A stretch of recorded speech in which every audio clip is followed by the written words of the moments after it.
12.5 mm kopim 16 mm energy 77 Energy Commission of Ghana ade atum entiko adum PZ on the KJT market no edi enimhwem adum Boshaba Plaza Prisons Runabout awaha afe adum PZ and theater for dynum na wako akoto Boshaba Electricals and Kanyani B 0322 0308 38 0322 0308 38 0536 095 966 0536 095 966 say a TikTok and also Instagram at Boshaba.electricals na fe what items go no na ode aba na fe yatimi deliver at the amount Boshaba Electricals no uria ko promise heba eho na bibi drono papa ni na ewo bibi drono baby o ha okwa omudi bi fra ebi kra sa shop no ono aye bi ono de afra promise heba de entisa entibra adum babia Orepa FM Promise FM Promise TV ewo no ehwa building num and a promise helper ewo abibi draw fear and no so the ebe boost immune system no general body awareness and answer una nyina ayo ya managing stress bra no more draw but show ya dem channel abe more draw 0535544681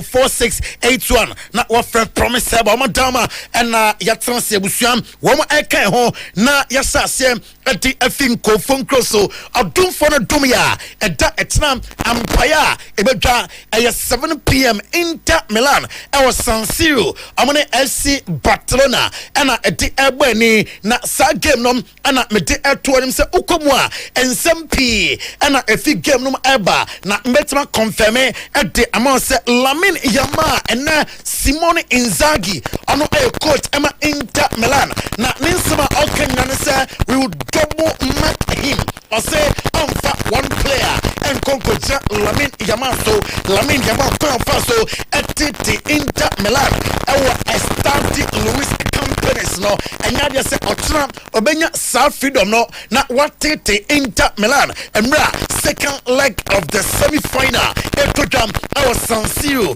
3-3 on aggregate and abusiam a call game nom Lautaro Martinez and Benjamin Pavard metma confirm ama and then on promise 102.7 megahertz or say nyame and I can say two players I training and ama Inter Milan they are in contention say Otina Bansa and Inter San Siro 2 by C ebetimi asiakan and your reporter Eka Mensa and ano play Simone Inzaghi say I believe say with the support of Inter fans I was San Siro Otina said bia ombeko edi akomanim na fe qualification amanya ahead of Barca or say Barca team no say omudia gra ade fam abaya omutan omukuta good team enti ni plus na omuya aware cheta abeba omuso exam eno yensema Simone Inzaghi adi atudwa Gianni Infantino onom aye FIFA president or say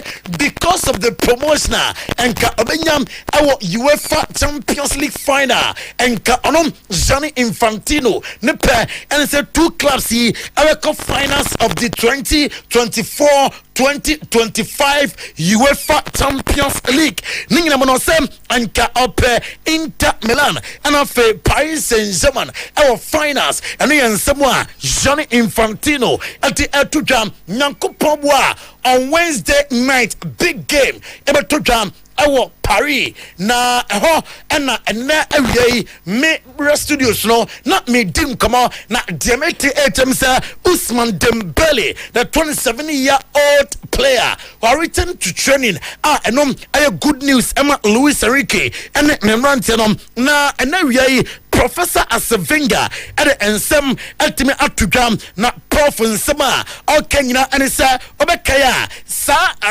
amrai na 2014 and UEFA forecast say wa bajem the UEFA Europa League no the next season and answer the following season no automatically about UEFA Champions League afi two teams are one more English Premier League are likely so I'm going to Manchester United Tottenham Spurs na amonso mienu ehwe our English Premier League 14th amaram our 15th and 16th position respectively and two clubs here one da or say already your best UEFA for say samra no omunyim free ho nya dia say o ba betra ho na ebia obi say not transfers obo no den na wanya konya an qualify ko na bia akobo teams nketo bi na ultimate qualify eco finance ko gem UEFA Europa League.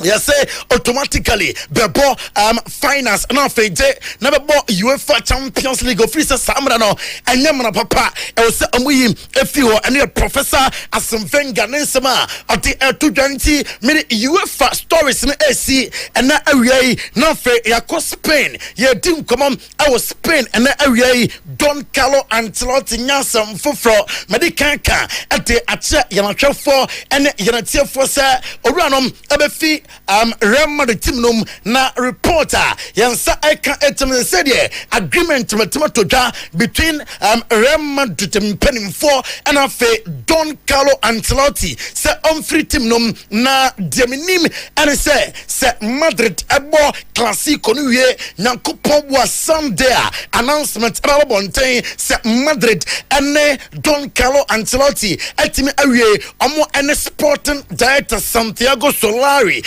come on, I'm a Santiago Solari Jetumo, sa FIFA Club World Cup no sa kwenya ba sa onfa club no enqua or the club no become na fe ama akokya juma no FIFA Club World Cup no na reporter anopanum me be confirm story no emma wo sa Trent Alexander-Arnold so ya what the Liverpool penning force sa oda amase this is you know na edin sa oteki na bom yesi one player at Debia and your Trent Alexander-Arnold Donna na Alfred Trent Alexander-Arnold Anopa area and you Jude Bellingham at Channel Real Madrid team know how we a player na oba oval ultimate costro ya je so dino be costro bajim crew outdoor enti amram amaya juma emfa ematim into report na confirm say Jude Bellingham entimu ntintimai enti na boy na be piebo ewo Madrid abasan emfienum na ama Real Madrid bobo korom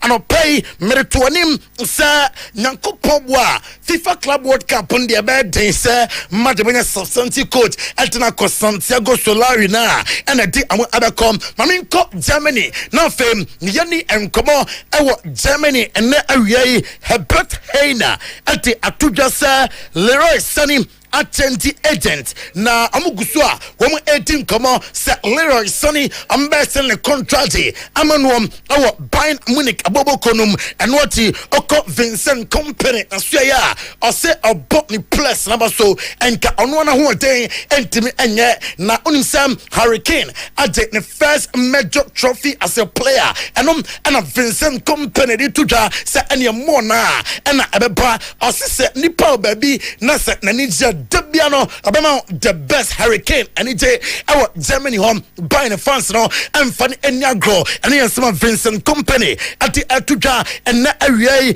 Guy Novo at the Atuja's Hurricane one of the greatest strikers one more we say na futo at the Emma Hurricane is English Premier League afe Hurricane say wako akode trophy our Germany brofie na fia super joe oba masa top clubs now what England nina ukobia benya bi etimi abo and a guy novel on Hurricane na Hurricane I say it feels good, it feels amazing to be honest. I say ndania je say eneno wanya kwanya na waje trophy with Bayern Munich in Ukraine I was say I confess say nani aje na mom oka atre Bayern fans na say nani je I was Germany kromo na pesa oyemo ema club na enkonko say Afia ye na maje trophy next year na mde kwakoye matrai makwa polom say onya sa eno yansema Hurricane ati etudam ena awia mi fi Germany a yɛkɔ France na Olympic Dremase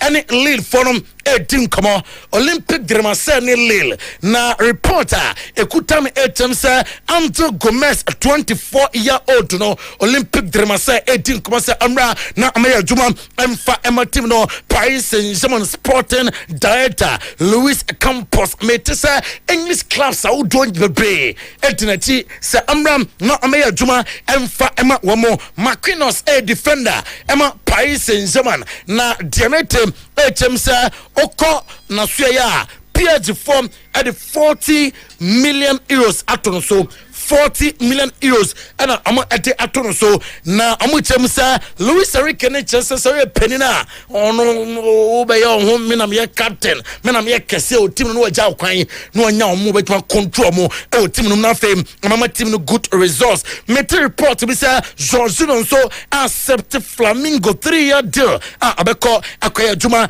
ete ama Flamingo Victor Jokeres Benjamin Sesko and Victor Osimhen report HM say players nyina Liverpool any Jomachi say ambesa mbako no be adwuma ede ama team nom eno achi okọ Moises Caicedo na suya 20% sekobani say otimi boa na Chelsea etimi qualify for the UEFA Champions League ebetodwa 2025-2026 na katuanom ambetum 20% Casemiro so aboa na fe amutimeje UEFA Europa League na contract na wom se contract nom ambetimi atum Mikel Arteta Diamitini Jamie O'Hara aka ete a chance hwe entra ho Kevin De Bruyne and English Premier League nom Kevin De Bruyne a player bia sa unyano ewo Arsenal masa next season you will be a team to beat we compete ye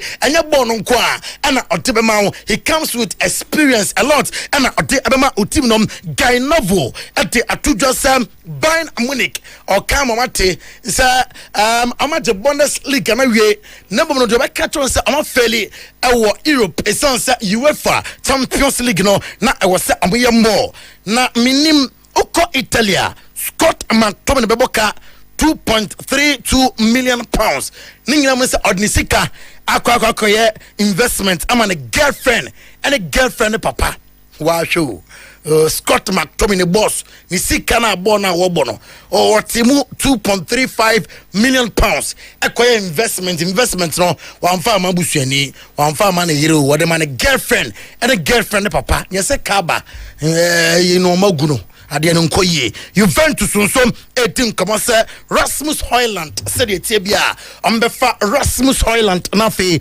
abaya adwuma ete ama wo munti na wiai ye wagya so na enkofo nkroso nsem no boss ye de nyina etimi asiha Promise. Welcome to 102.7 FM. Okay. Promise 102.7. You better the sports lawyer, Baba Isasi.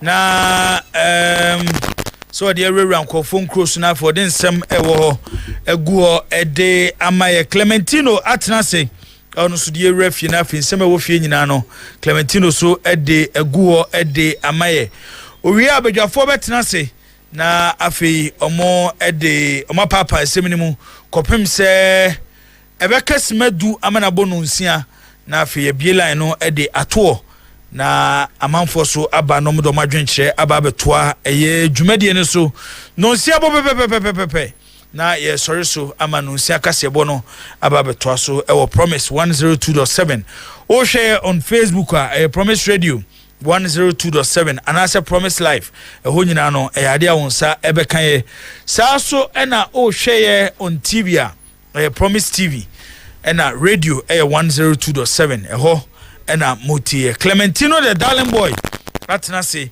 awodin sem ewofie eguo ede amaye na afi ya wese DC ebeko ewo dwumadie no eso tino akwaba yanu ajibo ayimo guso no ebi akoso de sure okay na o live for TV there our live for TV and I mean when funny amun twantuma e dem so Facebook there Ti no si move. Nti move. Team move. Bibi Adam. Muntwa ntum ani enko. Munya ntwa ntum dia bibi anam. Nti muntwa ntum. Na ya wese Clementino dema na so tino afa no kama. Amia na shirt. We say wo share yesen ka akodi MP before akina no mko thank you to ni bi.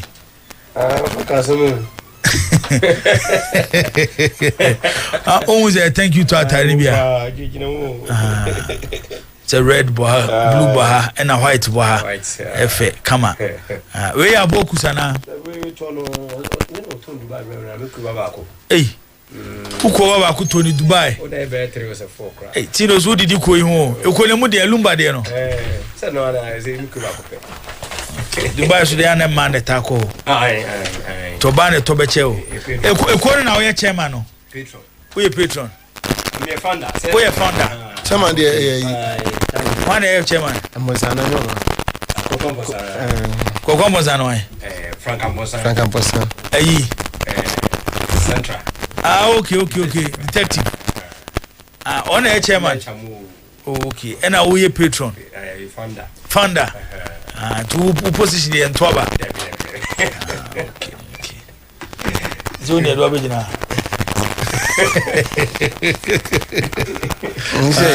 Is a woman a Jumana? Sir. Okay. All right. Then Jaquaba. Boss me Joso. Ibiabo Code. I can't a bocona. I said I will be Western region banner. I know Dinkakra. Western region. The organizer of the regional chapters committee also immediately has to sack Watara and put Mesitego there. Until me testing the question for near Becassa. Now, some of the better than Abaso. Then, bro, or say MD should resign immediately.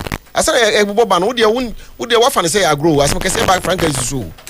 Never than I possible. Me, by this time, the lawyer for the court, or a lawyer can be a lawyer. He's a lawyer by profession. And was he in Pamo Watara? Was he Mr. Gobey Massing Watara, the way Watara? I tell you, some can open. Demanding a circle of Watara say, second year Watara to 1 year, and you ever Mr. Gobey and Mr. Gobey Massing. Was he as a can? And on Cassie from Mr. Gobey. Oh, boss. Was it a Nippon Palmy? Was he any Watara? What's a Mawoka? And I made church room. Or say Western regional organizer of the chapters committee of Western region, and or see has in Peniform Pamo Watara and Forum Pharmacy Tego make Yajumana Cano. Saka formats was Mr. Tego would do a better job than the Watara Yeni Bibi in a boss. Still, I want to see and insist.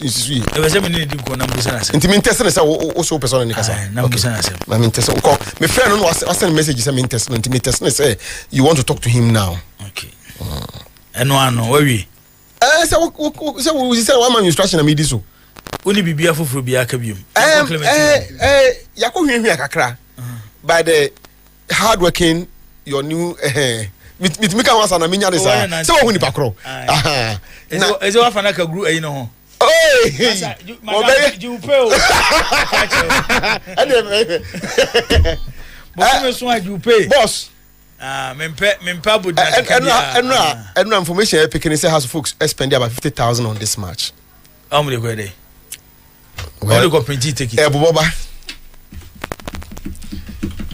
se ba bi o mko die one has one match no akra wo dying place in man no fi ko bobo no mko dying wo fi man buy da bia a ho no fi ko say home nko dia na print ticket so na boy say afa na breakdown no still abepim say ye ka say one match no ye no has ni NSC entimi enye computation no en work entimi hu say e bia ye nya say na oti say ko ha be ko we be ko F4 ho we be ko into ticket printing we be ko into say operational costs na wo hu ni nyina no the NSA and House of Folk are yet, and I emphasis on yet to be able to come into final enti sisi akra no House for community ska do munya ya na ombinya let me put it that way omunim baby entity no entity da bi omunim House of Folk does omuni idea I'm telling you ya adwuma ho papa me Hey. I do my papa. I mean, our body damage timbo. Let me show you manual about my queen. Minister, I hear you, papa. Yako has secretariat, Yako everywhere, Yako NSC, Yako everywhere. Yes, the director general has not been in office since morning for some other assignment. Minim say nothing now want to be. I saw where do you power for behind. I need power for here. Benjamin. Boss, so we take a boy. Yes, my na. So we also when it's my any win don't on the Rabon. I don't see a possible because back be in the casa no. None casa na mo pay the head na mo pay the head. And I say, the boy we you who's can munya any pound. Oh, but omo kasa jitu say na omo prices no was so. And ti bo obetimenya a few but more. Because of a game ni be this season games are has for Gabon. You know game no benyeska. In terms of Osha by the standard of the fisher. Has ne kotoko no. Avo. So omutimi twom 100,000 na enya me wo ho. 100,000 there area half kra no manu. For what I'm hearing no, it is hovering around 40,000 thereabout. Eno game no. Yes. 40,000 Ghana. That's what I'm hearing. Oh babo. Boss, me say it is hovering around. E do be so chese me nyabo. Nipa ko stadium enra 100,000. They all come what it has the no ana. Maybe has there. Maybe because almost until make say when you nya no ntimi nya nwie ma ye firm figures are, but at least the hard working producers are working. Enti e benya bia be ka ho. E be fa. E me se me raho na me sabeka o de amount for person mu enya no game na amount for so mboka ko jom sika ne no e wo ha ho am ko yisa wo ha ho me ho video bi ene na mabonte na ko te bo na wi anya so ko te de ni nesa nya da tu na tu bo na jom sika o sekete ko gan ro ko jom sika Tino ibo yankoi yanko na ready Tino nwie no na ya di bia be ka ho okay ye go so so for jagureja so chia o me hu ni video no so for esiam so chia o kan se mafa kotokofo hu o anu so ye de beba wada wo fa we ma shi wana ye ba bonu ni asame no kamenya awe ya boy no ba ya temu de se we no ko fa bible enya match no asem okay enya match no asem we asem foforo ba so kotokon Enfa find a enu match nko find so okay we kotoko asem foforo no waka asem waka na dada no asesi so okay ase da bi obenya opportunity bia no otim yeah ti hia so mbe hu na sa no peso kira na ha no na no say shata ko chen ka on to chen na nyo no sa so fona no you ready ne papa ba jini din pen o sa so fona sa ne papa o te so fu bia na fe na bed na gu abe ti wan ti so fa bed na gu din pankro Abednego ai big some dey know a big pastor power Columbus ba David Abednego do tete yo nye Columbus ai na Yesu so na ne kuskusa memna mkusku atimetim won say ebobe 5:30 to 6 anwumre mu ha na kas nyina agina sabre no omo se okra bia betwam okra ne twam omo se ya Abednego na twam ai na wa hwe okra ne twam aso betwam no ahwe abenya nkwanhia nti kas na 3 hours kwa no obi agina obi anko asa ne yentimi nka bi ti se jane sa na Ose okra de utwam Abednego no ye okra sana no moka enti ya kura ye school bus e papa ko di traffic nim na se wu ko twam abra bo na me sa ma bibisi ana sana no mo dwene ai se accident bisi acho tete ne o mo jinye medu na bisu ya dwumo ai se mre bia o te zo mo se abaifo bi kwa kwhia wo bechem asa mo baji tin mo kai abaifo sa jansi no mo bo ni din no hwe na woman bi omo ye fufuo bu na heavy pa o ma no mo ko sunya kwa so a mo se business nyina I say what is your chroma Madam Mok awurade ya yaso oba o na obi Put me first name bubu hio. Ben ni yanke be bubu amanfo asumpa o. Baba be announcement ye chwo ni esu asu. Obi chia wa na obemako. Ansempa ezi okroma o. Oh, Master Jai. You so my dear fire time. Jai. Ede. Ese ebo se sa mempina Madam Moku ba. Madam Moku. O ya akora awurade nyame. Tino de yanko. Ne de wa wo ma be kwa ko be fasa ansem na ba ne yantwuma wo. Ni brabre wa.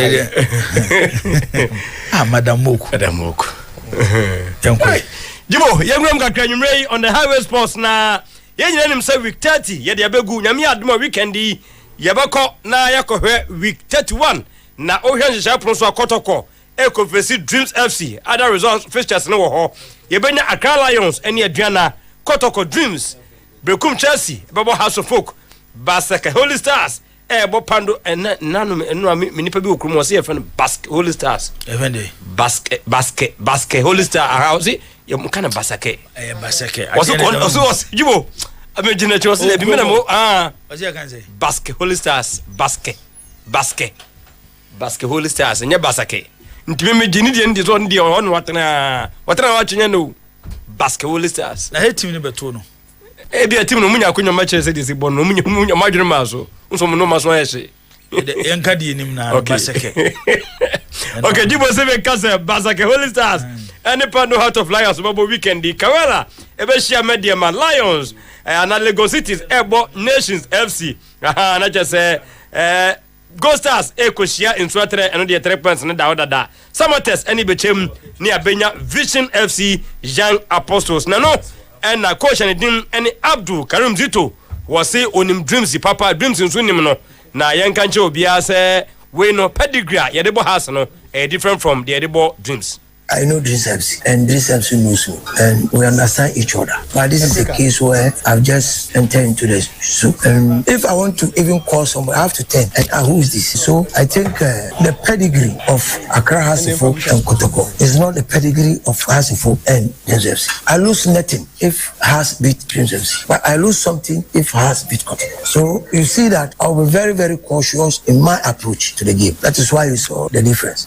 Putting the ball into the net is the problem. And let him also draw your attention. Putting the ball into the net is the ability and capability of the player. We teach them how to score. By putting it into the net is the ability and capability of the player. Now let's come back to the other side. The other side is, this is every match you play will bring you the trader tomorrow.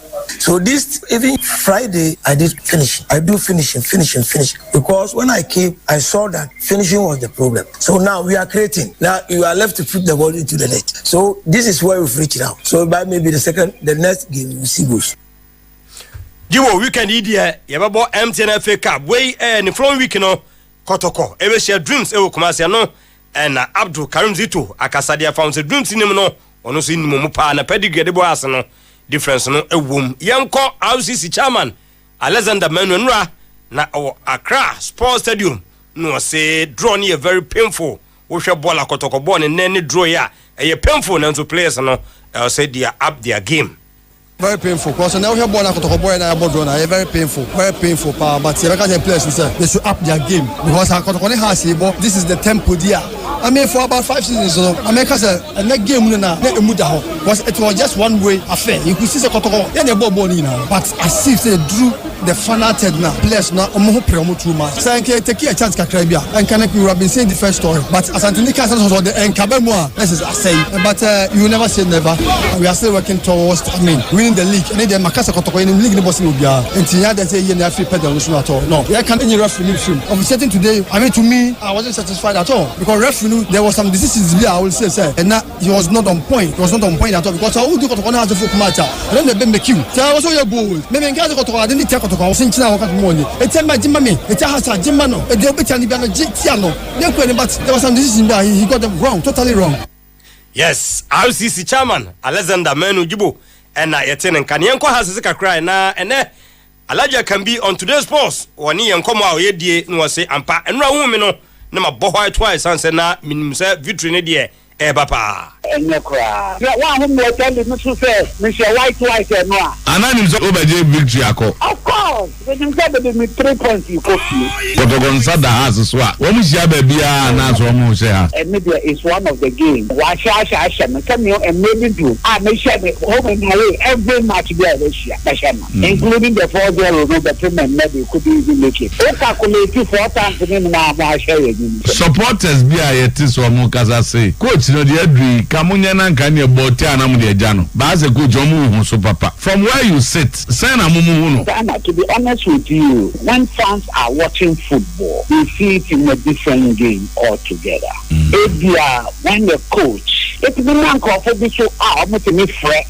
Oh, I mean, coach, me yenya butare bana. Ebenya, ebenya musu be fresh. Baby, is not doing over. Same thing applies to fans. Maybe I'm going to me fresh. Tell the coach me yenya butare bana. You think the coach is fine? Oh, to be honest with you, with my stress, that question now will be something. I will want to escape it. So what Obadia to say league with there? There's no way else can win it. If you have 4 match, which is 12 points. Near that, if you have points gap, I think it's 8 points, right? Mm-hmm. Because Nation was 54 and I was 46. At this Janta threw in the towel, Anna. Oh, me, unless if you are your board next match.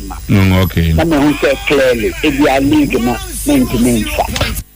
Unza tama pushi no mfimfini was a coach no one time say onka ono nkwa na dwene san say board no take decision on ho na wiai supporters ne de o ma take home decision o mo say board ne de both sides na mo hwe ne mom watarasa coach na san ho ya 3 ene 47 o munya de na next game so nim no kolusu ani ejisa sojafo born there both side na mo ball ba watala san the coach in America no kure wasan kasa dente wasan say as a coach who ball who go home who advantage who the play bi nya de na say 30 bi bona mfa who be change 30 bi no say bi ko ya 3 wanya de no say 47 midfielder wanya de who be change bi won say bi ben wanya change no atena say no gina ba ya ka champion for no next match o man pam coach na wo gina touch na say na ba twena firo as ya di na ama no as ya bi ya di na pam no ya twen next match so wa ntima nwini as ya di ya gina be pam na firo call mu straight as ya de cham soldiers say they share and perform the share one more. Disappointed because coach Oba, your man target. That's what Bobby said. And your results are not how to focus expected because coming into the game, you know, maybe I has done in yet.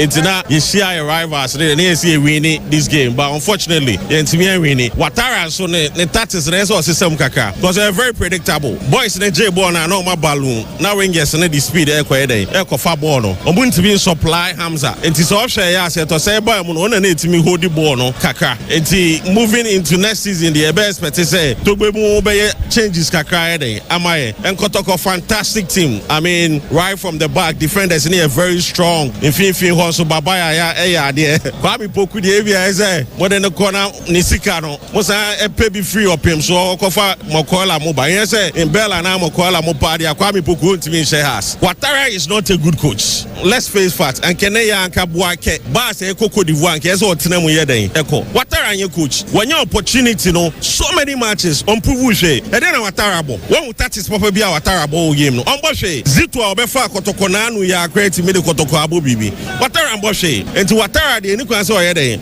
or that's of course, Usha player profiling. He misses it. Somebody like Martin Kakari, Ushani be or Jibona or Kati in. That should tell you, say, Aqualano, number 10 rule, no bit to me, Abo, of course, more foul, amount, or Gia defenders, Nitrano, in Terran and Fanamo number 10. Oshana, only speed. Into a boka Caribbean, no idea. Wabre. House of folk fans, no, and so Enya Muse after say Omunikotoko, 8 board draw. Yanko, Umanum the league in the top, which is Ghost Stars. Umudin could go to Karela, now Koti assistant coach, champion, abroad, no so modia, Omotin positive. Now we know me Juma. Concentration, no, that's what. We are thinking positive. This is what the work that we do. So we just concentrate and make sure we work. We were on top with 2 points, and now the F come. So we have to also make sure that we work and overtake them because we are going to work hard until the league is end. Because we need to work because about 3 or 4 matches to go, and the 2 different points need to work and make sure that at the end we come back. We don't depend on the player. Alex was in the game, he got here and Kusi also was in the pool. So we don't emphasize on one player. We make sure that we build a team that if Kusi is not there, somebody will be there. When Kusi went out, Osei came and he did very well. So we don't depend on the player. We are still going to work, and I think we see fatigue has gone into our team. And this break is going to give us time for our boys to rest. Those who are injured, we will come back, make sure we get a good team to face Kotoko. Yes, not just a common, dear tear, no, na Yamra, na Yamsha said, na isi a tear, na Accra Lions, one head coach, Rena Crive, and then some Kakra, Eddie Air to Dra. Na or say na a strong game, non the noon himself catching the boys and say, Edenia, when Diano, a bit to me, about creative chances there. Expected tough game. I told my team before that the better defense will win this game, and we didn't create much goal chances today, but most of the time we defended very well. But that one time we couldn't block a shot, and we told them before that Nations FC, the players are able to shoot from wide range.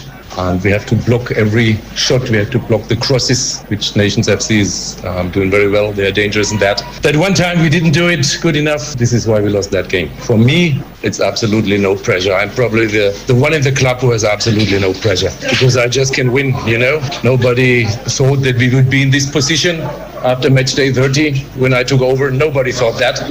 We had average point from 0.1, 0.8 when I took over.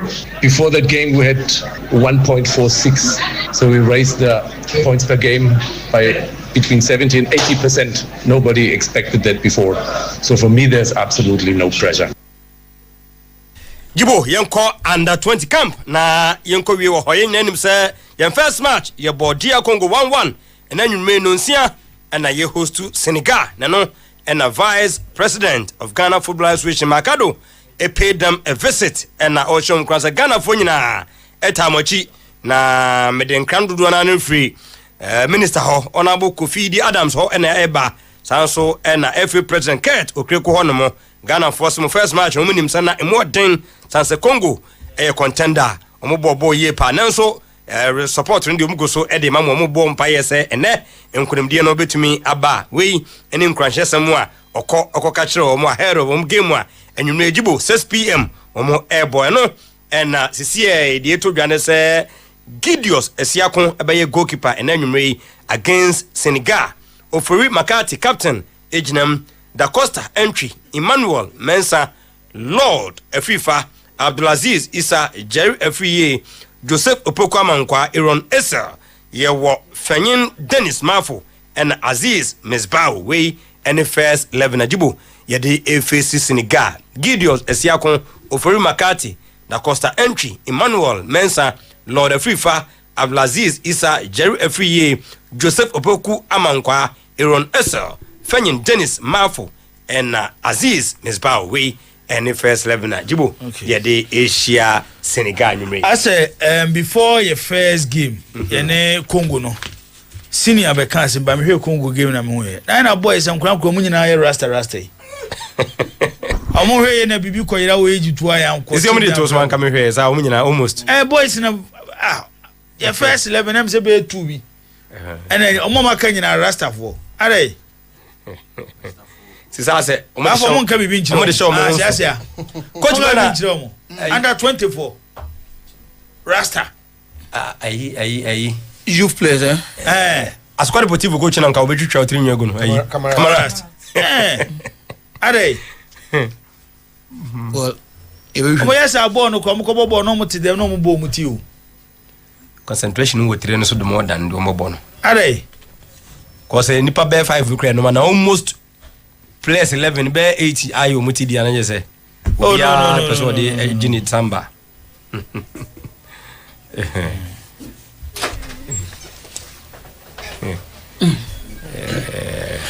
Tino you and also a channel try there rasta say the koye ni all right promise 102.7 Tino you better say okay you better say share nyame ya adum cha danger man Maame ntie we yem fansem no enwo wo betimi do messages na ba ye be kan e wo dwumadi so e de amount kojo oben ye da say akosu aba so ne de aba Jamfa Idrisu ono so de de aba sameko soro na enhwe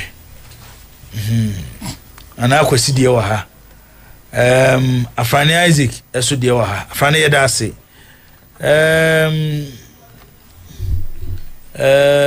okay James team on se ba for James Diaba sa abre no so for Abednego o Diaba accident bi so am da sha Abednego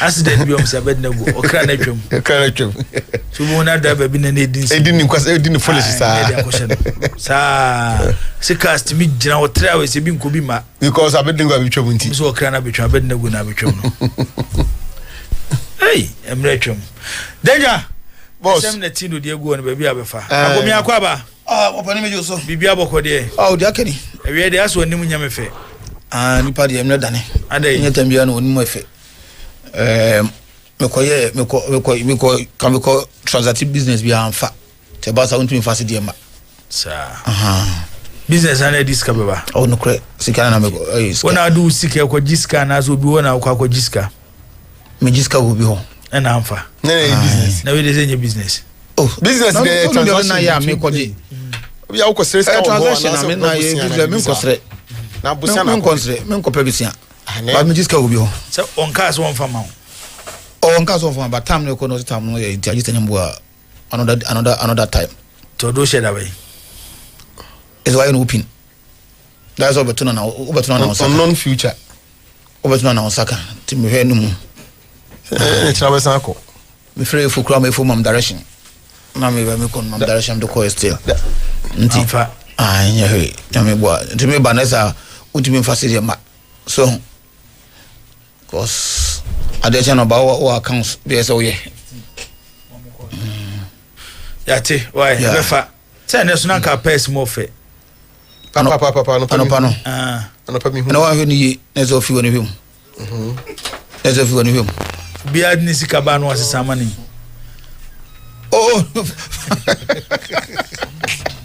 deja yankwai obeda kwaba boko na bia sa haso boko na dia sabi we na akwaba ya jisu boko ozei ba na Clementine na de ba na ba yen cheda ode se me bie do ma mo hu me na Clementino ye na Clementino ye akwaba de akwaba enfa boko na jisu bia enka boko na jisu sen minim se na jisu ba ka ba kwa sa akwaba bia ya ja ya na se ya nyu ya se boko asa na bisa se tisen na de boko na ba je tisen na ma hu nti ya chiredi ti ha me monitor bibia is it dollar na da say is it 13.7 about 13.7 ebeba 9 I don't know why I had it.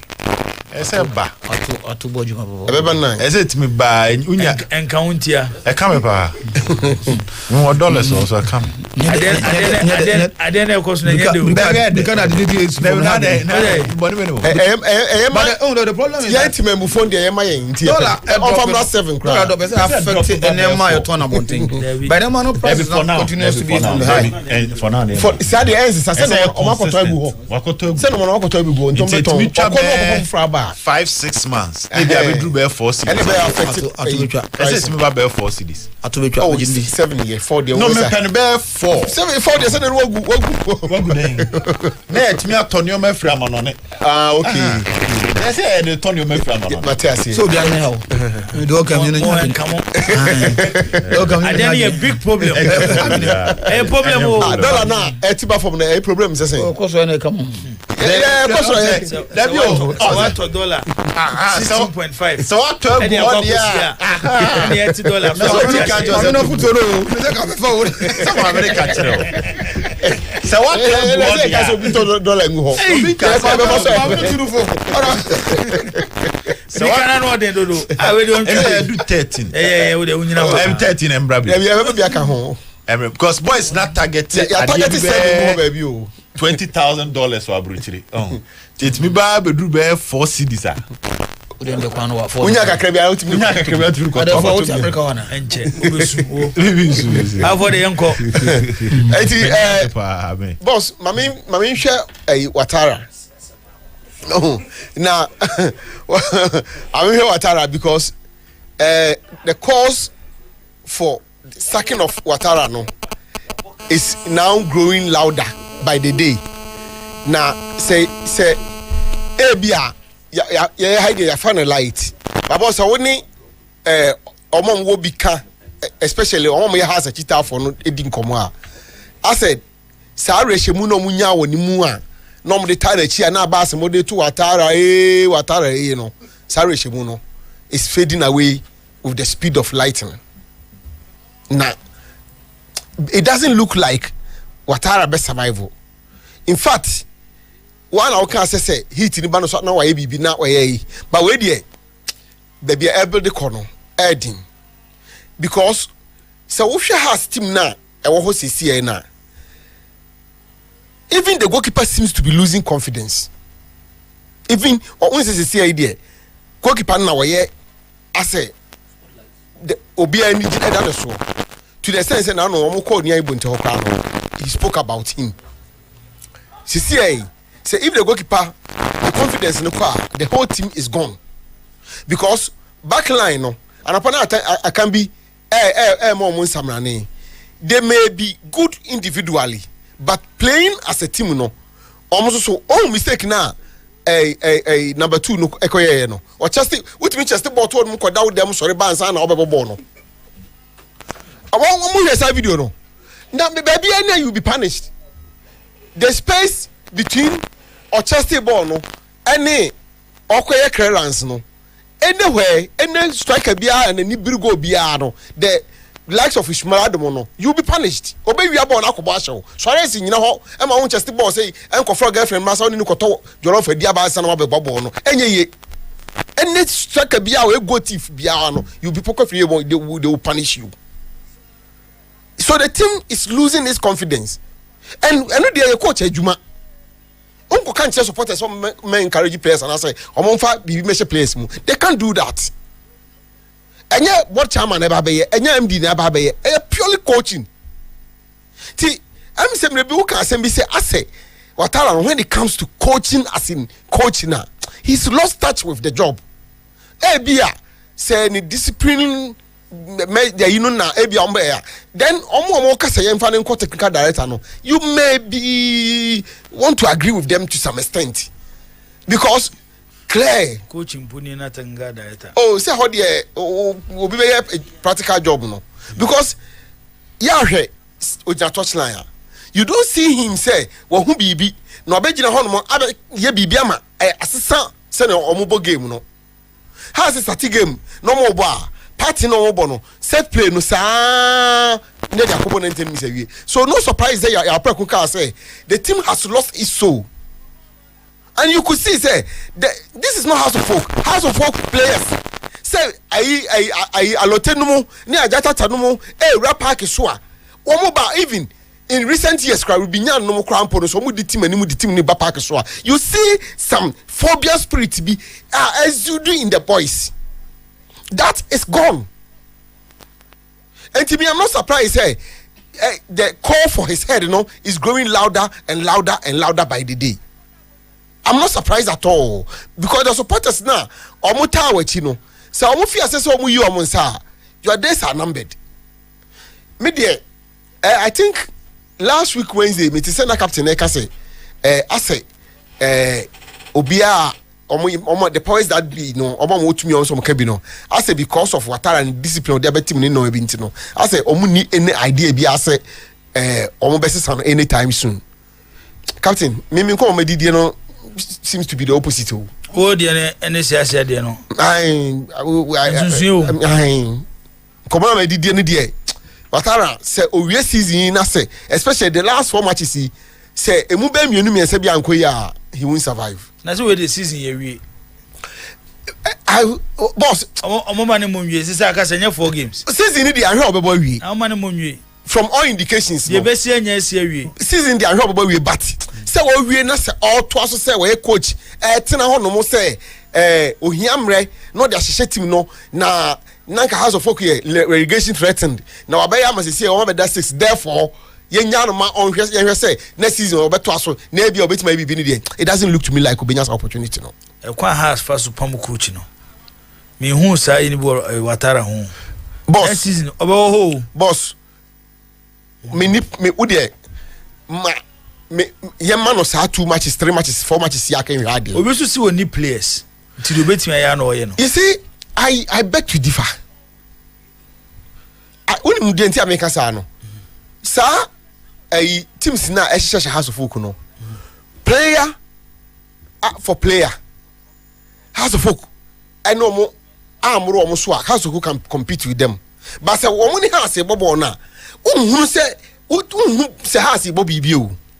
Kotoko I can in of course you need say change abba and this is the worst Kotoko performance against House of Folk in recent years. Sir. Oh, na in figure name Bella no name Kwala no mama ye no say ufi so house we na no boy come ka phone nka house nti dada. She says how dey aka house home did one one say for no make Kotoko o mutimi to the extent that the board member will come and former board member will come and sing a song about it. And pay our Raja come and come wasem. I was say no dey boy dey mutimi. Sa team no a omo nansan ya bi no bobo Kotoko no lead Kotoko attack no so omo chi this has a folk team they will whitewash them completely and to Ouattara an experience now what they are as a top notch coach where journeyman from Abidjan Côte d'Ivoire c'est Boakeo c'est Bobo de la Sow c'est Bobo de la Sow Burkina Burkina on na ça eni Côte d'Ivoire hobi okay enti Côte d'Ivoire nkron minimum be free what they are been namu kin face Kotoko den namu ko nam North Africa hono no you want to see something better than this. Okay, only players we all saw a Hamza Issa ya promoted from Ararasa na what lead has of folk any obia last season Oma has numbers obaye yehunu Saif Di Maria how he dropped to the sense do be na house of folk ni je onu say o me na tena ho biom kra Martin Kakari a young boy oboko fa no a you see a lot of potential in this boy say coach bin sa woni ho a so any penalty ma it takes away from what bold decision and the big pop to do that but ubenya ye referee ni bia e 50 to up obedo power but ye more abrantian but say that player so improve why Osesibe is not the Osesibe we know. Osesibe was far better than today's Osesibe. Even Obafo Kran he was better. Obafo no Obama me tina set so can say in front of Black Stars because now I see something in this boy. This is not Osesibe. Enra man of Enra yes. Enra a similitude of what he possesses. But Osesibe akofom. Eno kwa man podwa yo. I know I say a mistake. Oh, Babaya was very good. I think Zito can bring the best out of Babaya than Ogun because Omano sa free roll now obe movie within the central part of the you know and Afia who say na Sam Babaya na de na je na yanko for me je na yanko no na fe no etimi di adwuma so you saw Babaya in the game but the entire because SB hono and they say oh yeah some few tackles bia na a goal scoring opportunities are said nanka ebi anka wan timi and deliver data ebi anka e be different story so sometimes you look at it and say defenders timi yes hard no na one more opportunity na increase wo you know Babaya was good. Do you say Ouattara o improve player bia me who one player okay omo aben team no mo di nkoma sisa set to say is gone no. But no, he's gone. Me who said to say no. Question be someone say and a coach was in the bench. So what you say? The players need to lose confidence because and then about say can na say omumpa obama border supporters be hwe krade abakra no on sound for more say philosophy over talent. Now I say coach Lami Yamal no onim philosophy na ojam boy no man no. Oh, restricted now. You won't get the best out of these players. You don't restrict them. And media mean the calls for Ouattara's head, you know. Media mean can't say yempamono, but it's growing louder, and it will do him a lot of good. So I say, media say, obesi sa normal bidumu kakra. And yes, for what I'm seeing, no, enche. Mpenifo no mukro no mo sabegene, they have to let loose of him and let's. For next one and yenko. Can we to say he's not giving up on the league title? Yes. How I wish no na the case no, but it doesn't look to me like Kamenya catch and say, Awe, you are fortunate to be in 2 competitions, but Aku seems to be one that will bet me a journey easier. But no one just win any feeling so. Menka so win any but man for when you back ko hwetwa me numa wan hwe adani me nu nya kwakobo. League, you know, is becoming at no point no drop you know. I'm a league the journey is becoming more difficult. In fact, it is a bit more difficult winning the league than winning the FA Cup. But Nations leading at 3 points. And yet, even if it is 1 point, even if it is 4 more games. 4 more games, yes. So say which amount 12 points. Aye. So to me winning. And nyina will be a omo play league ni will be a was 4 points ni bi. And you no kwa na wo. Say kono kwa dey like I say go fight for the 4 points and then you are home and dry. Sorry, 12 points and then you're home and dry. Nyina will be a was opportunity no. But the reason why me make us say the Kotoko squad no. Any ball on say no. So focus on the 2 competitions now. One here now. Fortunately, the league is going on break. FA Cup this weekend, coming weekend. Kotoko I only become Chelsea as the hurdle to clear.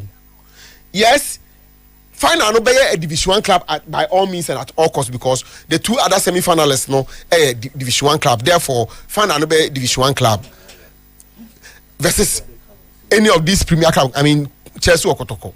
But Kotoko na who dey bo Chelsea dey no what me Chelsea free no ko oben if could do finals or no more. I come ni beje ho. As one is like the boogie the yard.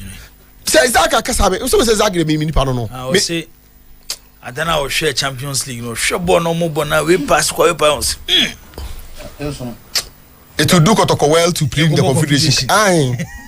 Cause Champions League don't come be from them. Confederation no betia ball. Voice is our boy Nankofo Kampuku. Is this what drop it? Yeah. And he say someone players are Kotoko. When you say be a opportunity to bring in, we want to say the Kofi Biaba Mombe, you know, woman on bay. And he workload no come so one who crowd after the abese cry. Tikamidi Kamenya coach. League, you know, she say a straight fight between nations, Gold Stars, maybe out the Heart of Lion. I don't seem to see Heart of Lion winning the league. For me, a straight fight between nations and Gold Stars. Hey, but for you got to Heart of Lions on film.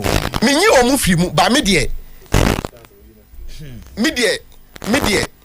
because he said a straight fight between Gold Stars and nations. You got Osha points now. Bafo. Say nations ni Gold Stars. Omo points na Morocco to kone Heart of Lion subia o. There be me jitum say I say the points difference enye more than 3 cra.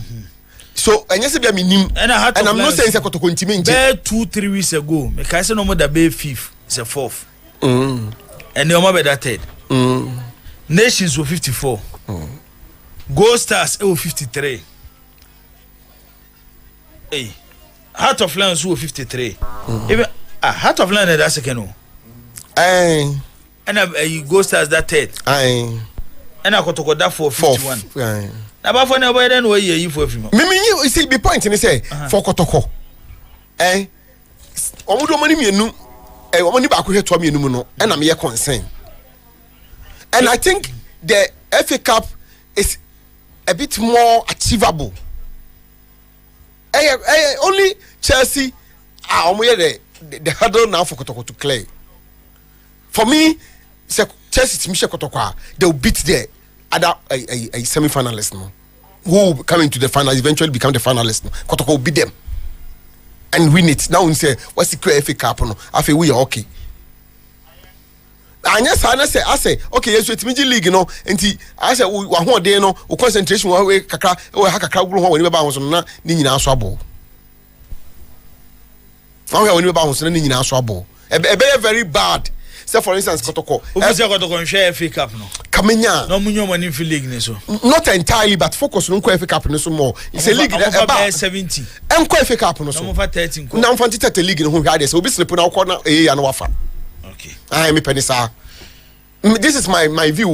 Minka say chinchira obi ana menya adwen, but that is me. Minko ade kabinya na saka me penisa. We are saying you Kotoko must win something at the end of the season. One thing I said na happen kra hu ni say for the past 3 CEOs or some a year o mabado. Obi aji bibi o. Ni first year, ni second year. So what's the side so? Yeah. Pokunti by the first year or double. Dr. Cheba the first year or FA Cup. Nana Yabai the second year or league. Nana Penkrais in his second season. Why Bibia it becomes a blot. It becomes a blot. Already na Casa Crano, comforted tempumem. You. Number frato. Why do you wouldn't that so shada ever busame was soon was me. Kwame Poku Nancy Anako supporters a Bonabaso. Okofom. As you almost say Kotoko needs a prolific striker like Mukwala. Okofom. If we had a goal monger, we would have won the game yesterday. Kwame Poku can't take us to the promised land.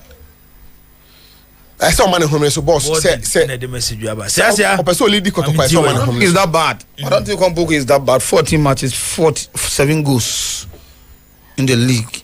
I don't think it's a bad. By our striker who are with Michel goals, by a contract Cassie and Vanco. Well, be also.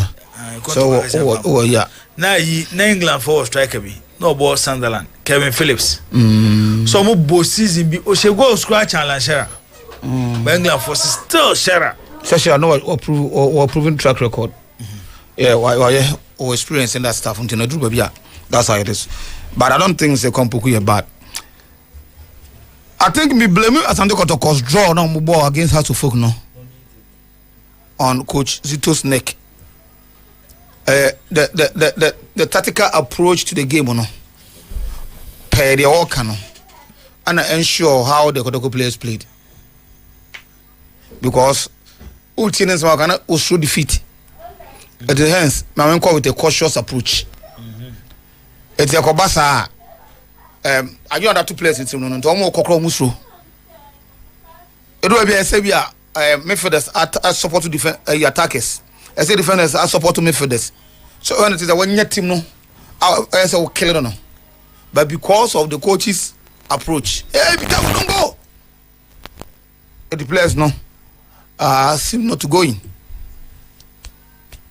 Coaches, and as a coaching today, no, it involves risk taking. Especially when who's a team, no, but when you're team, no. I don't know, you got your point out to the Kotoko has to focus. It's on come kill game, no. But you could clearly see that, especially Amwano, Onyaboa, but there's what they born here, no. Because he was in a hurry to let the ball leave, he was not doing what he was supposed to do, and that is why they cut the coach. Because as some of the coach can say they adopted a cautious approach against House of Folk yesterday, emphasizing that a lose to House of Folk is always significant. Of course, the 2 most glamorous clubs in Ghana here. It will be a shot. There's history. I don't know. At any point in time, no be a try say Oman young no. But Oko game na so who's a game in there. If I can do this, you're Soko. So sometimes you're not coaches don't say omo approach. That's about tactics for local game, no. Influence the outcome of the game. And that's what Asante Kotoko do. Who will be like I said, Kotoko created a lot of chances. There were chances. Sometimes player do a while. You need to do it. But because of the catcher of Montino, at any point in time, they seem to lose the ball at any point in time. As you know, yes, because you too. Oba any bad. So far, so we are league, Ogumbi.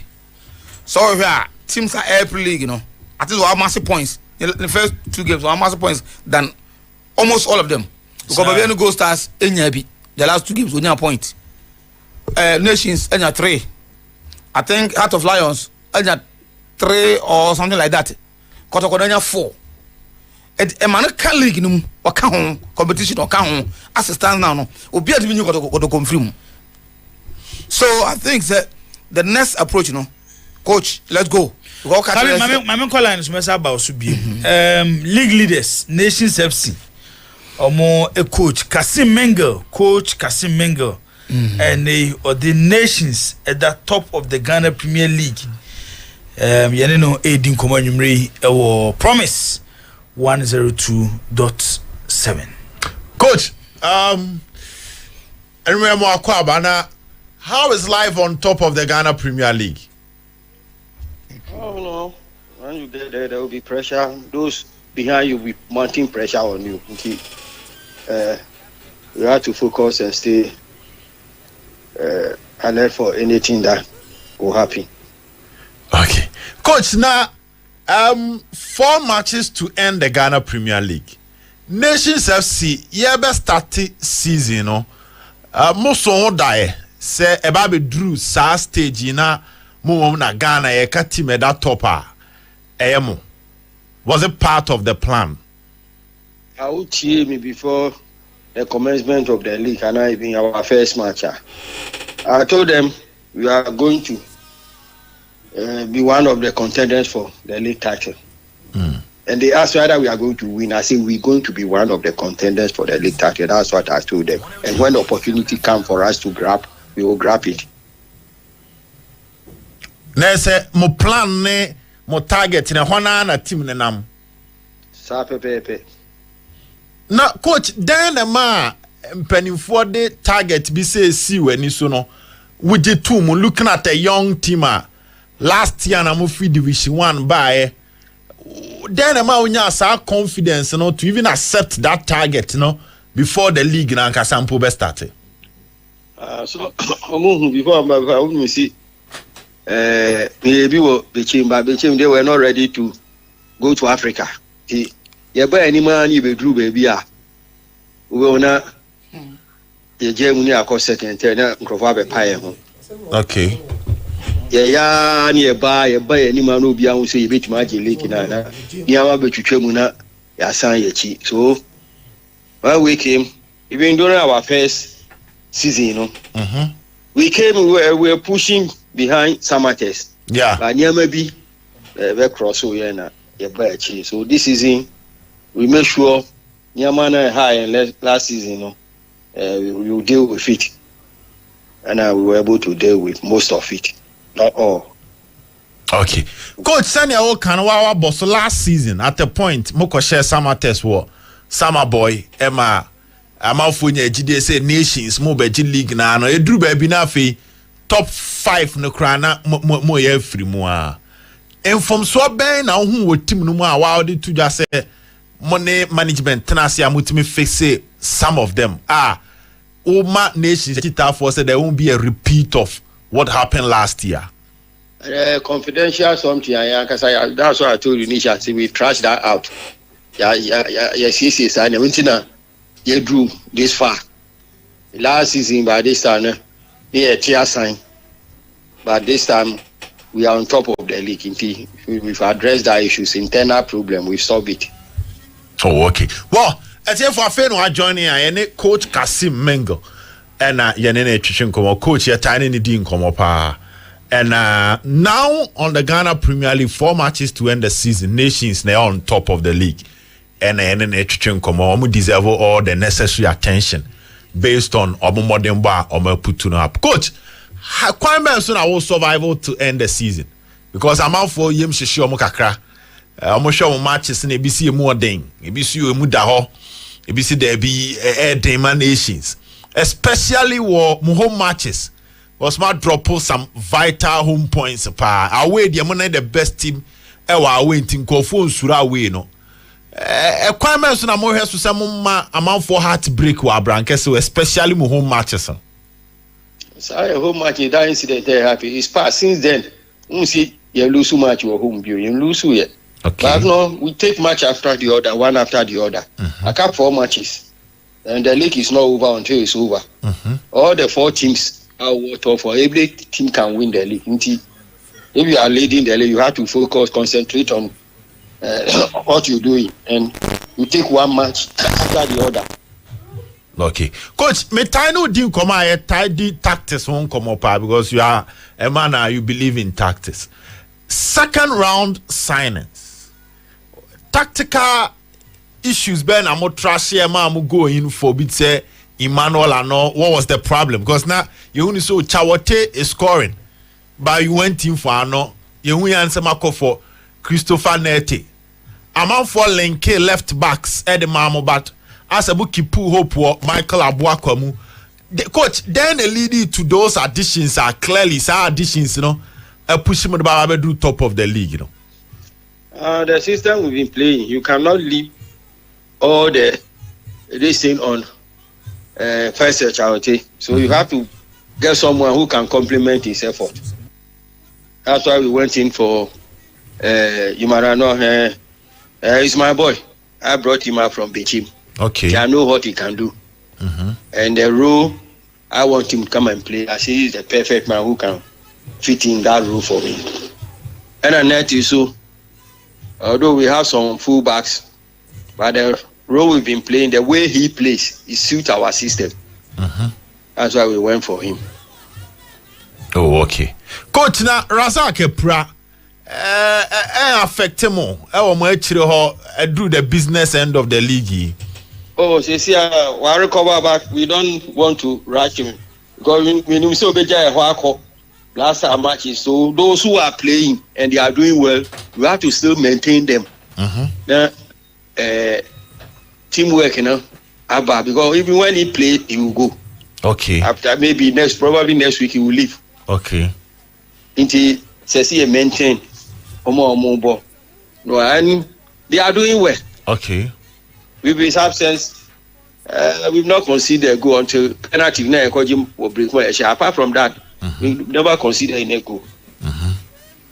Oh, okay. Now, coach Sadiq Alasan form ye I'm out for baby. I expect you on fin. Coach, then why am a boy no a casa na casa a system no na wa Justin ye. And also no one kasana ni hitaba because against Kotoko, and against Accra Lions. I said Drew baby more deno. Sadiq Jana Bapa. Coach, then why a boy ni? He's an experienced player, and when you are dealing with an experienced player, every almost work across so kaka, you have to manage them. Training our own Kwarani and almost I say a year to sometimes you have to stop them. Stop them from doing and almost you don't need to stretch them too much because at training will hold to now they kakla and one over number. But when you let them go through that intensity now on Kwalani NBA, we'll be breaking it down. So we manage set players in our team. Coach Nanya Fena, Moye training giddy be say more of tactical works in here. The coach Matisse and the video analyst Biswa Beba. Nipana league matches. Matches Kakrani, why are you going to push the person? So you need to focus on your strategical weapon so that you can conserve the energy. Yes, the diminishing returns never setting. So you need to manage them. Where we've reached, you don't need to push them. Oh, okay. Now, coach, video analyst, you swear, I say, you start very well, which shows that's a massive knowledge of opponent. Then, is it really helping?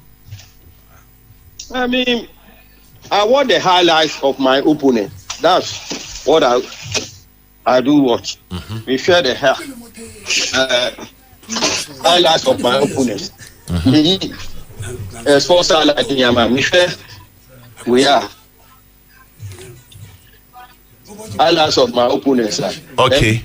I see how they play from the defense to midfield and attack, and a map strategy against them. Okay, coach, 4 matches. Are you winning? Say how they are two just say bechem dia na edu baby asa na mote sign kakra.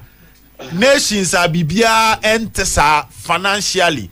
Yeah, the distance on our but okasa no kire say munisa you are well motivated no. Coach, more beje cap no the aba Asante region and Abrankasi to be precise ana. Obia Obo League now, baby, when you catch your first four, no, everybody is capable of winning the title. Until once we are at the top, we are going for the ultimate. Okay. Coach, may I sure say coach Bia in his career ever person beji a trophy. Yeah. One coach at the last 3, 4, 5 seasons of Ghana Premier League. Yaboni Dimpa Ewo Kasim Mengel. A drew time you can appoint local coaches into our national team, sir. A man was na Kasim Mengel Juma waye will be chem mobile nations kakra waye. Aden I am man Juma. Oka sade to him say be chem no na enwoma binti mo beda top a be do stage bi no. Na say mo jeje enwoma ma na league no efrimu sa, which means na esika semeboa. Because money scam back Africa. Yes, they are not ready to go to Africa. They are not ready to go to Africa. I am not saying we entertain Quarani and Tong. That's the target. Okay. So based on what you want to achieve as a coach, say trophy na pesa woje meboa. Oh yeah, every coach want to win a trophy. The project Nations FC FT ambition as a coach. Oh yes, a pretty ambition because on person entertain Quarana, yes I. A trophy. So you nkwala pi we chira. Any has 16-year-old boy on the ball left side, you know. A 16-year-old boy, and he has the top match, a 16-year-old boy, almost second division put that. But in future, he did very well. Wow. Rakib Abubakar, 16-year-old boy. 16 years. Yes, and he feature against us. Offer free. Oh, you're finding free Medina, small boy. A few boy, maybe small boy. Not even a coach player. No, I'm a coach that. A coach player. I don't Medina because a coach player. Okay. And I didn't bad. Okay. And I bet it in that. He played. Anyway, the coach chances, so we came in the second half. Okay. 16-year-old boy. Okay. You won't be peace our but if Drew baby how near man race in a community, we don't want to raise our times. Ever my pressure bomb so. Okay. Yeah, sure how near my beko. Heart of Lions, Gold Stars, Asante Kotoko, Nations FC. Munyina more compete for the league title. Yeah. What are your biggest threat? Oh, I mean, no Munyina Baka Wepe. Heart of Lions. And they are all capable of winning the league. So, and Sunday be moody in Chebi. We are focused. We are focused. We are concentrating on what we can do. Our aim is to go for the ultimate. It's a concentration. Your matches are airborne, you're green. And you will be a match. Okay. I have to play and win. That's our focus. Okay. Coach Kasim Mengel. You better was say when you bre any edin koma nwumre ewo promise 102.7 may I sure say you better afro bi me no din komo no media me wish ne say you need a league title e be a time no so nie media oji amepe ene man kan na meboa ko adwuma de why bi wo Ghana ha why bi papa adwuma wo ye no obechem no media menya ka baji league trophy oji wie so a e dey teams akese no mbeba wo secondary matter. Let's focus on the league. Okay, Mati, coach. Eti yebe monitor 4 games na aka no. And how our nations more resource ebisiako. Yebe do ase yemfansia na prepare with team no for next league game. Okay, coach Kasim Mengel, head coach at the Nations FC and na yene no edi enkomo no. Sia boss. Yeah, Kasim Mengel in the Nations, they are working very hard. The last time we won the Kotoko game, no. And when we are one Nations team now, for Obe the return. But one thing I'm possessing is more condition very, very well. Very, very good. A denominator bar by the time you realize no more area or 18 box one. Almost Sabona. Yeah, teaching too much. It delays so much from the defense to the midfield now. Direct football. And use some flanks very well. and they are working very well. You know, so also can kasi menga ya juma, but now or can some now or can even keep pushing more, anka any my better more. So yeah, answer no more be watching. Do the my oh and one okay. He was playing on the safer side. They had to do more gym. Na amo antimenko. Nti aside on person be kwa go mu gym saying, but so we can do enchemo de my no the enfer no sa be nya asem. But then interesting parents na nimu no, and I think say what say obe decide so be focus at all catch no. You don't need to think about any other team now. Now what is at stake is that you want to win the league. So they all chase you there, or don't continue to chase you. But also a focus. Say Obesha, that's where Obetimi achieve the Ugo no. I want to believe that how they now have a baby go stars. On the group, baby, no, a team of 1 year league that. It's not. I say they feel like say I say they are there. They feel like say a hanti omo, a more sleepless night. I don't know. I don't know. Some people so carry a caution and no. So nation that take the 10. No, I do sa pensono. Na baby go stars one. That 4 games na kano.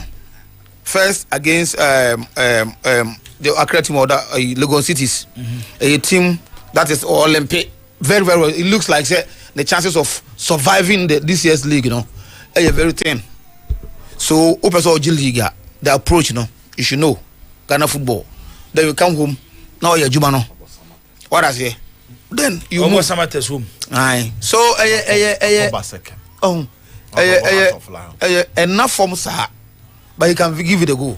And I like the approach of the corner and how they want to tackle the season. You know, it don't make any say like that about for Ejuma in the nations the last 2 seasons. You know, they've done well. They want to prove Dr. Chading for some. Oh my idea, Doctor Yadi. You see, but first one I disagree with Bafo, so I say Kotoko and Comunio Manina and Comunco have no. Kotoko is in the league, they are in the race. And do you and Kotoko a huge experience. And the first time I Kotoko in such a situation, money. You see the point? So Kotoko can give almost pushy because an American of the teams now, Omuji Titan, you know, the last 2 games I have, you know, about massive points than all other teams now. Almost like a experience. You see the point? If you are talking about experience, they have it. I can't work on there. That is why I make us a team no a teamer.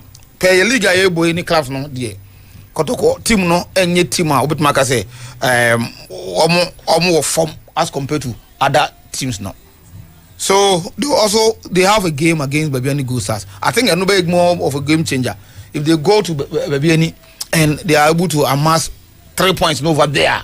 Then no matter you know how to buy. Then focus. And the good thing is they don't have a game with Nations FC. Obianam no ni way and Oko. So you're open. Coach Watara there. Coach Watara no. Say ni pebia so be na say. Oh yeah, but you could be na so ni pebina. Yeah, can't say too much. So wa trans na so ahwe woni mum. Nobody is against him. Some of one person, they be America say, oh, compared to the last 3 seasons, no more go through. Then Obakache Wayade, but we already has team now we do know, and that is something you know correct. And yet, but can be no bigger because the team has been suffering the last 3 years, and they say what to be not say House of Folk is not thinking about relegation. Night maybe anyhow. My father has made the laughing stock.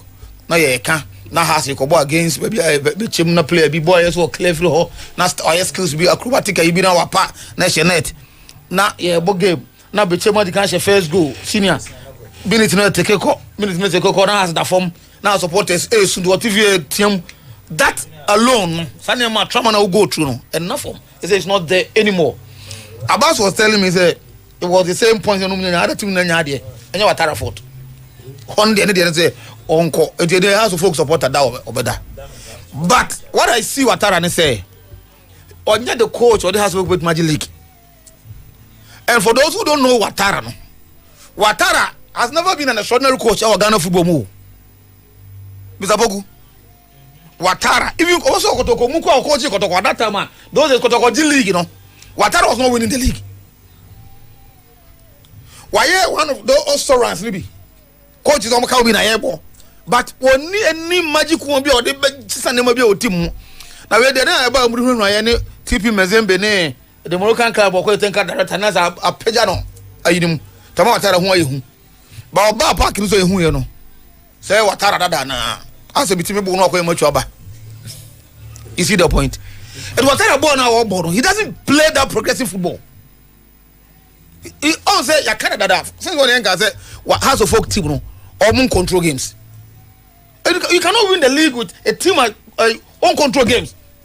At any point in time, you about what has to do. Look at them, no one move. So the last 20 minutes here, House of Folk hardly want to go to a team. They couldn't string 2-3 passes together. But I got you border up to you free one, but for a football, because you told them, I want you to do a beer, as of committed on Mukono. No more so of a quarter of a pass. Who na kojú to the check odoko place ni moment match House of Folk. Of course, also the cautious approach and I call it the game because losing to House of Folk is always what I say. And he didn't want to lose. And that at the end of the day, coach play we na take you risk he didn't take that risk. How do you take that risk? Abasi Metieni baby or say you better train you to create a chance by goal scoring the players and there's and at the same time also the cautious approach. So we catch your player hey we be careful. And we number 6 now kwa. He wachi. So we number 5 now so push it. Maybe a samba bitana or you good in join attack Hey be careful don't go. No assign. 2 hairs are better than one. And whereby a team no akomana or more corons and they go in unison. So that thing was not there. You know Santi Kotoko. Last game no boy So me take anything away from him.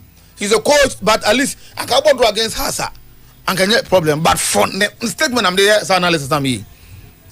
And you know, also what talent the can say what talent and call and fat. The ball has been the same. Maybe should avoid to be our son. I'm show respect to him. But I think say, baby, I'll be do no. Sahasi Petrov Biaja. And you what I want to do. Oh, I have a company for no more supporters no because senior Shamo last okay so wait Jibo I mean tell obi the message biaba Afrane electricals pakoso mo dia dey be menim say issue house what here or say Kozito ka onyobi an konfre Kozito no kan chene say on kanche Kwame Puku ene abetamu a se bono mo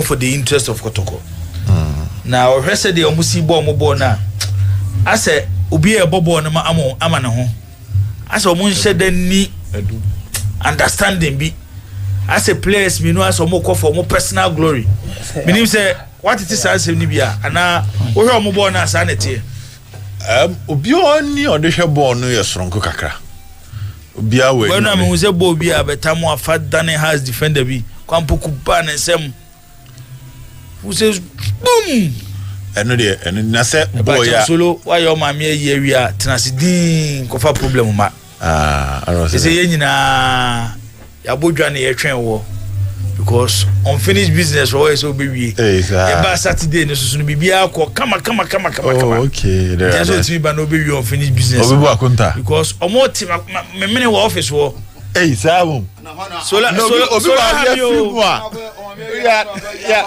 free so have you say dey no dey nsako kan no on the same I don't know. I'm more have office. Oh, I was okay beyond.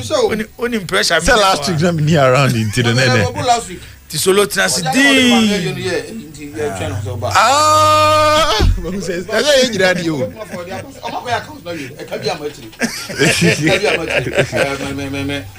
Oh, my mammy, joy. Obia ni odeshe ball no a different kakra. The conversation around Kwame Poku say. And a Kotoko need a Mukwala type near and I've seen those conversations. A issue of expectations. Nanka Ghana Premier League, you know. Obi boss second round no share 7 goals based on the standard you count me gas what I say player or bar amount for see pressure no and that team no more man in training no more and son of my signing no. Na middle of the season wababi uramu say dream na Jibu amount 7 goals are expectations. Because even in Mukwala's first season, he scored 12 goals in the league. In the first season, he said 12 goals, Ghana Premier League. Kwame Poku started. And yes, the names of betimi aye. Any chances be a young so about watching no. And now confess I'm common Abba. But Jibo see Ocean common year. When Mukwala started last season, the first goal was against Nations were Brankers.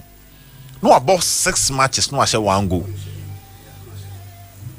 Time I got no pre-season where people so me come cost.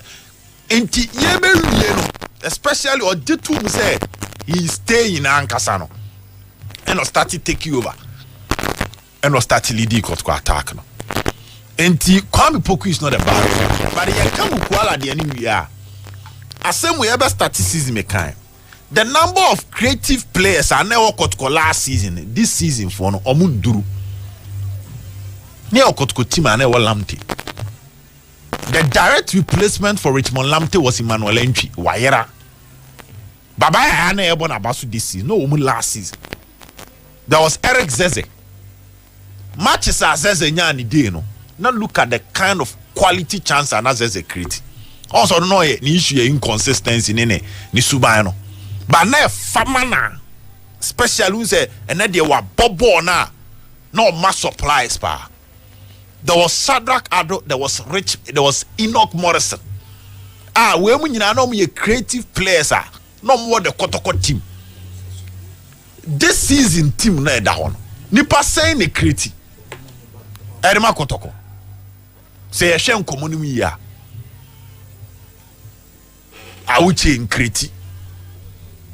Saka Dauda obekase but Saka de ne yese striker ne na ma no afa hasi akwa akose ono wiawia striker no awia he is always closer to the striker ntu o share no a chance bi no obofa apo no a Kwame Poku je na he is covered no he was very close to the man or boy he's not really a creator bekase or ba ma pass bi be ma cross bi aba be sesa neoma which is another issue.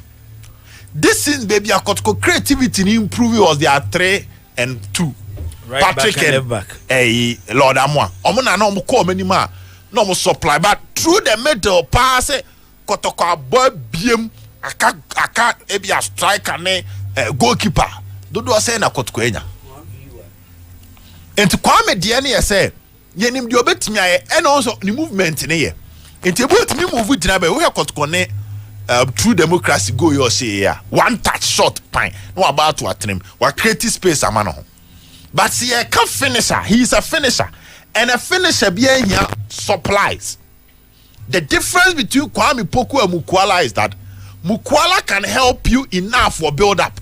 Mukwala bet me abeda wings ajebo atwini pam yenu akobase Kwame Poku de ntesa so nwura box nu ana oni box na no a the first dear my team was saying Bobo Nkon and you for form. But Albert Amwa ne the so no what me jete ebo. And the issue is the African is striker Albert Amwa is a typical number 9. But on the type near say onimbo ne bo to say Henry Modiano. Then Kwame Poku bet the Lukaku no Haaland Modiano or say Haaland or finish him out. Now pairs our players ni you know. There should be some level of understanding. Any unselfishness can be free. Because they are not to be bought to say Henry, you know. Or better now, let's use someone like Eto Drogba. Oh. So nobody not chiba kumienu. Not checking who's a position of woman yakakra. He will try and shoot. Because I'm not here and in nature. So what do our stage, you know, be piadi amao. About the Washington.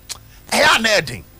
And you try back, no one to me and say, no try me, and toss me as supposed to start a ball. And now it's a finish Anderson. Because you will get less of the ball. No?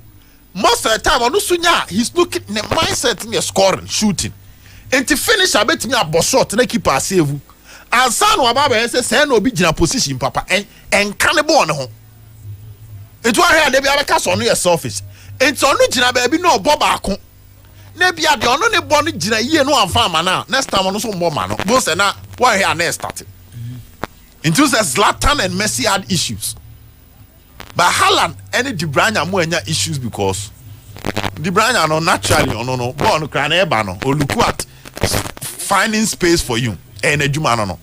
Enti e bia Kwame Poku say no he ball na Emmanuel Amankwa be piano we akiri na kotimi piama yaya. Na otimi pian de ma Albertamo a. But no he say wo bell box no ntine de woni trima na say obe shooty. So yes I now lose ball no so nya on pass ma. But they will need time to build. And omunyina so bia goals them out based on their star and I'm my selfish. Almost star no. And there's a problem, you know. No. I think it's more about the star. As I said, but could do stage say Mimi Piano. Now this is it. Senka Albert Eba second round obeto Kwame Poku kebe easy kakra. But ye can Albert Tamwani before so obe plan. He was the top scorer of the team. So his ability to score no on team in kase ni ho. Sebia ka Albert ne ba na Kwame wo be 7 goals ne dada. Can come on the best. So Albert can score. Into a true zone be a he will try and shoot. It's a technical issue. Batibo. Ghana how? Shall you me dia grotto? And I'm sure referee no troka Bobby Odia. They ask yourself the question, say, I then do your kotokone house now. Near Percy a gamble with officiating. And what's the deal? The last 5 or 4 Ghana Premier League matches has kotoko. There is issues of officiating around it. Just to be a very you know. Almost a team back one send and body ye must at it out on the before that call. Ni coach in so.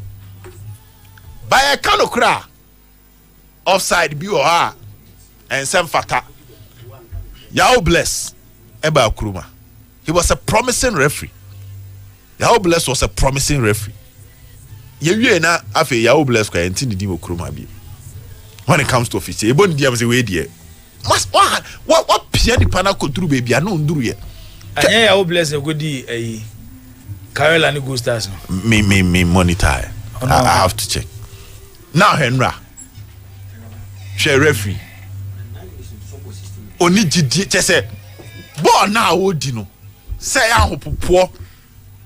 O kai kot kone kara. Referee be gina ha penalties 5 e wo match back. Penalties ni nyina obie no ka say ball we nya penalty ukruma. Say ne Ghana for kasa na yete. Debi. Okokongo hodi ombesu. Debi, Jibo.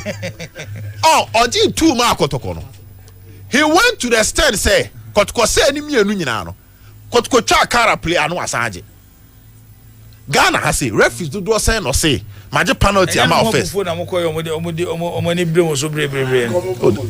The issue is the American say Ghana Premier League referee Berna ebetimi abon ho modern say what penalty waje. What say penalty waje? How many referees? Just say you don't see that in them. And now her boy ya boy. Oditia kakra. Na I think say Kagu na sum say boy we the one nya de. Boss udru ha no age. What is this? The beauty of the game no selling. For instance, say player the ball e lead you. Now free na chi eba be clear ball. If your first contact anya ball before the body a foul. Idea of baby send the panel lead you now first contact here the panel body and sana on akwa carbon a foul because what pushing a through and sana on carbon and normally you must go for the ball first so piabo and sana waka body now referee down because anyway you born a throw anyway you throw na be a top form no wo akwa kano but check Kwame Poku ne Emmanuel Amankwa body check so and body check. When your body check, so we pim ni panachi. Now, when they call for na sana when I call born it's a clear foul. Say MC on incident and Sakran Mako a year Basidi and so. Referee Jirawa no I say no yantoaso. Where then? Now is a got when have ref football run and what some mentality no so ba kroma say got kone has ye pina na edin no be akwa referee no once a no di yetamani di kotoko ne house no says gato kai no in say one base no a class 1 referee ojina park ni so a o bompa ese ball ne be draw na afu bia ko ni fie na afi asundua ba oh the video ne to say I'm surprised any ntimi sam fan to so okay this is it on siren wine this incident when you kajibo here no nyewe ya onko back to the fair baba city we basi no nyewe masa obeji aba o de ko nim o de entibo the decisions behind the referee first point of contact was the player's back enya ball ansa na okobo where penalty straight. Now look at this. He goes straight to his back. Wait. Ball away. They can't want the penalty. Because you push the player away before you had access to the ball. But who piano? But you see, from what they all come to us and say, I remember a certain referee was saying the duty of care lies with the pursuer, and in this case the pursuer is the house of folk player. Only do biachi into all corners, like he's saying it is the ball. See, anything that happens before someone never come on, you have to look at it in bonus now backward advantage. Yeah. So the duty of care lies with the pursuer. I go fast and back. What piano free ho from who free penalty? Where the trading? I don't even the funny thing. Say we see outside the box. I was a problem. Now then go see box no more.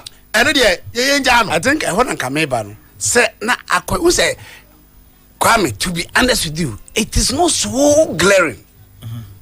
It would you a box a chair. Bingo. But I say oh koji adiana cast penalty. But it will be a gene box a chair for by inside the penalty box the enemy. Sano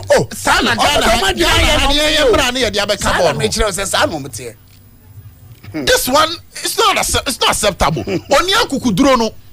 Onia kukudro no as a referee. Now check Nyarko Basi the so.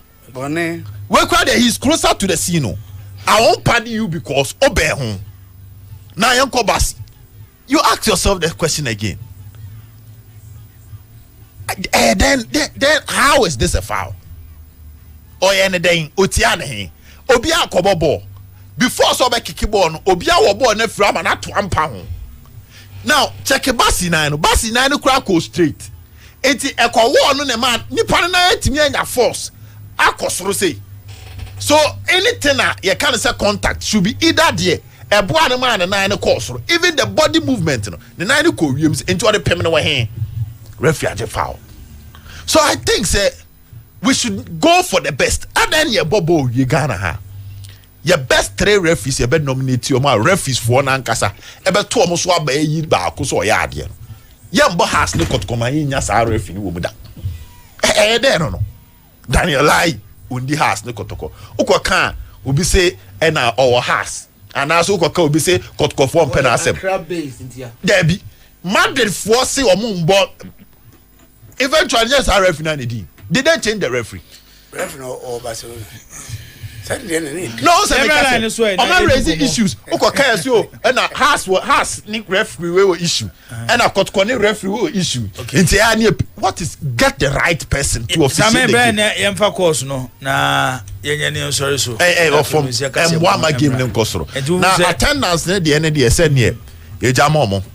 So mo abetan na o game kese a wo ton a o de sound kwan no e be tro kan ase ya enye obi na e ba betan ho aba betufo se mo ntana sem ko hyede mo na mo hyehye mo neoma yi obedi e ko line so udin baby akasa free na do asema to aso ajibo ajagraja ni makasa free obwati ajagraja yenko mamoni ajima pa modi mo Ghana mania santiman na very ajibo mesra wasikakere we wadaru mechopa am say anopa mitio o yerepa am say o make comment dia to plan ka anyam de na wo ka bi say obidi ye biana ne they come Chelsea match no FNO for prediction set 3-2. I think say Enra me ankasa Sporting a match me presented 2-1.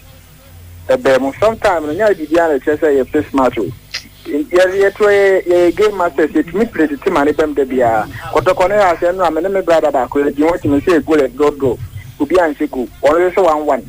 It may be a better and Chelsea your first match. It's your best from some Dauruma. Sometimes you may be saying train supporters in the battery. Promote 2 game no. Yeah, the annual abro friend the hope for journalists and put man BBC. Okay. Yeah, the one number I'm not put man BBC. Okay, Ajagwaja that's it. Yen to us. Odi baby I can say Fernando was motor. The radio set na why. Yeah, the one number I'm not put man BBC. OT Ben TV about Dumno why? On you ready? Some yanko do this Odi baby akaza Fernando asma to aso. And Casafia from Casim Charles B. Okay, Charles it you. Yeah, not yet Tinko Puja, Mama Simu Kuala. Not a 4.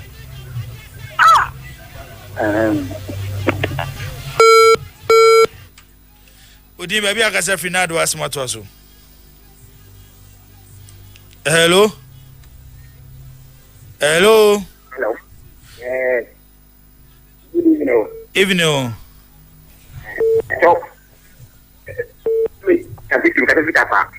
Okay, yet you. Hello. Hello. Yes, Capito yet you. And that's what I'm not bicycle of watching that. I'm not going to get off that. And I live now.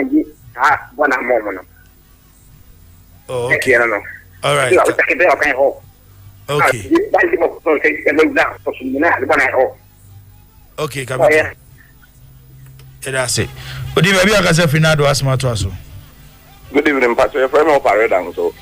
And free is Swami Marco. Operator yet you. Dibo.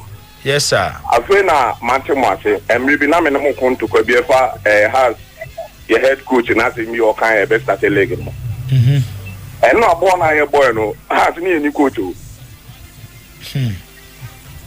Now, she see a house and any iron. We are supposed to now walk car. Now, we be on this is an air pen one in Yano.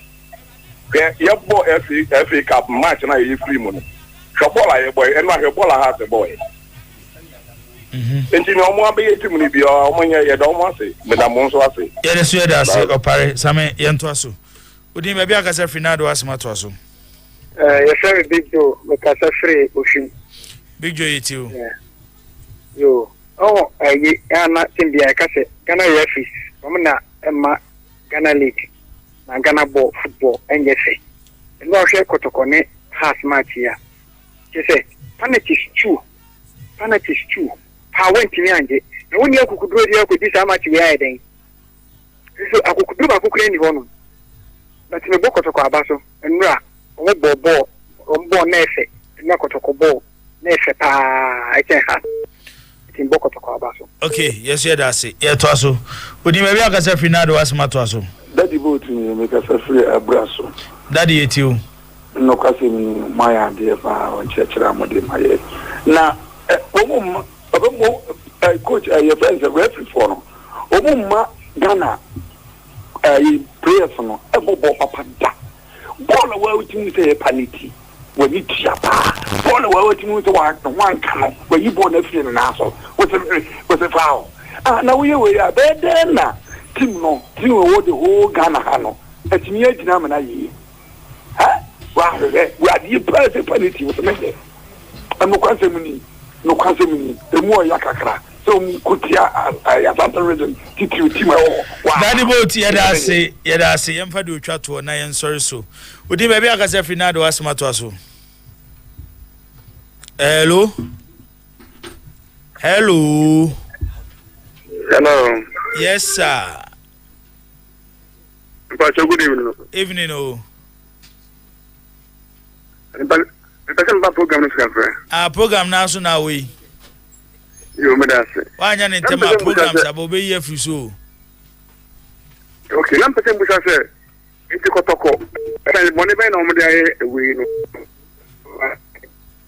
There, why?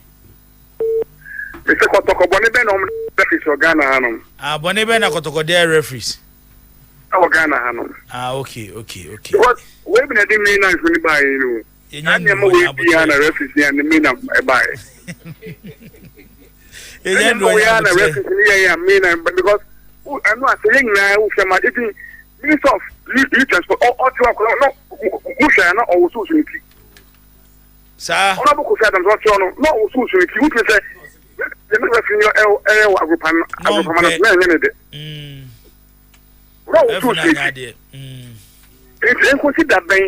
and consider Ben, referees in Yamaha way war. Okay, you do best here, Yentwin to us to be him.